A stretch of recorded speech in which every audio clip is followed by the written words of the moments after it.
Well, the first problem is they're really complicated. So existing cities are large, complex organisations with many, many different organisations and entities operating together. So trying to change them is a very difficult leadership challenge.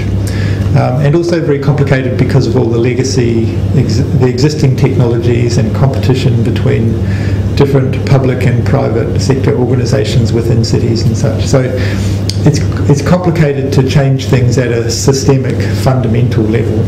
So what we've seen in most large existing cities is very much a kind of incremental, try and tackle one piece at a time type of change. And the problems are very complex, things take a long time.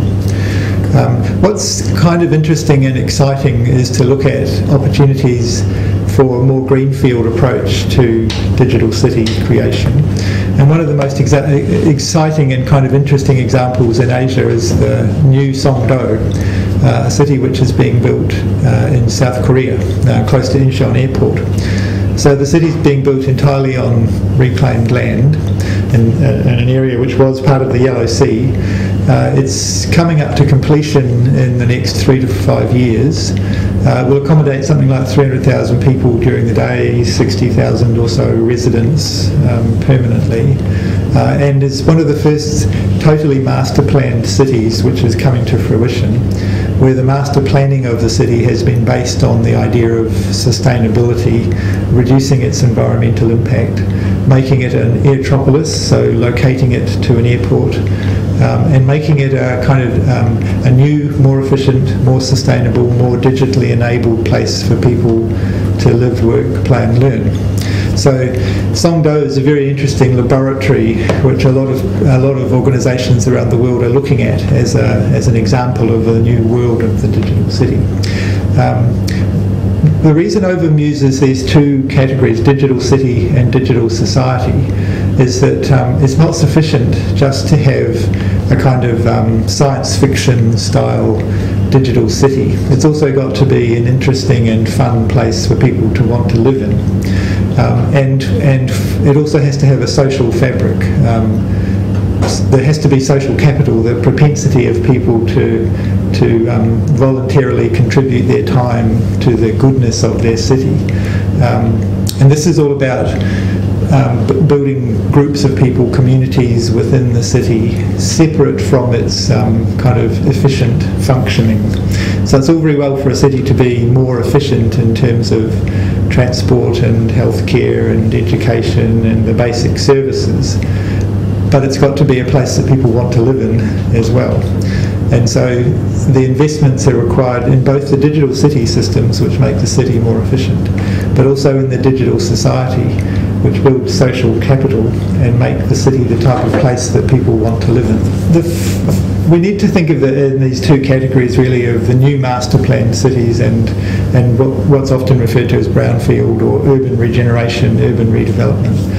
But the base platform for a digital city, it almost goes without saying, but it's one of the most difficult things, is the existence of ubiquitous internet connectivity. So broadband networks, fibre optic, wireless are the basic building blocks of a digital city, just in terms of base connectivity. So in Australia, for example, the federal government is rolling out a national broadband network, a $40+ billion project to build a fibre optic network throughout the country. In Guangdong, in China, there are big investments in cities for wireless infrastructure, simply to try and establish that base condition of ubiquitous fibre optic or wireless connectivity. So that's the first and biggest challenge for many countries. Some countries, like South Korea is a good example, already have very high investments and connectivity. Other cities around the region, India particularly, broadband is at a very low level of widespread penetration.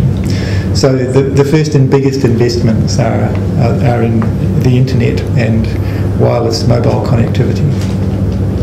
Above that, then, There is a wide range of things that need to be put in place, some of which are to do with the regulatory environment that governments need to create to stimulate a trusted digital economy through legislation for protection of intellectual property, for privacy and such, and regulation which causes people to invest in digital society initiatives. For example, some countries are quite restrictive in the way they think about the use of the internet and Facebook and such, and that slows down the adoption of these things in the digital society. But the financing comes from a number of different areas.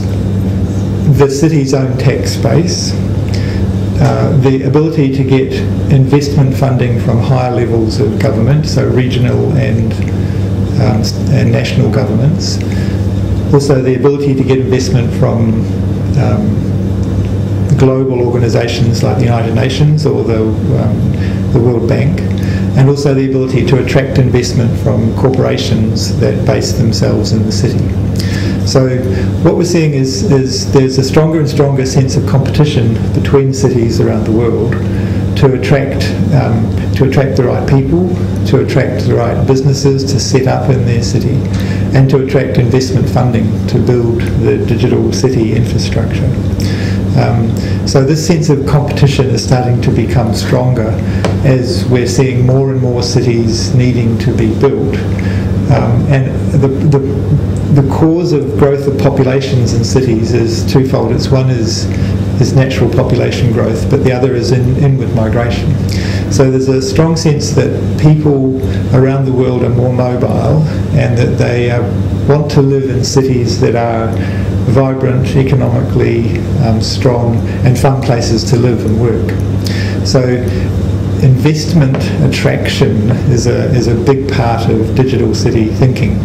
How do you get the money to build the digital city so you can attract the right people, so that you can have economic growth, but do it in a way that is sustainable and also creates a fun place for people to want to live in. Songdo in South Korea is kind of viewed as the most interesting example of this, and it seems to be successful so far, even though it's sort of early days. These things will take a decade or so to prove themselves in terms of once they're built. There's an amount of excitement and energy around the initial phase of a city's development like this. The test will be in 10 years' time. Has it continued to thrive and grow as an exciting place for commerce and an exciting place to want to live and work?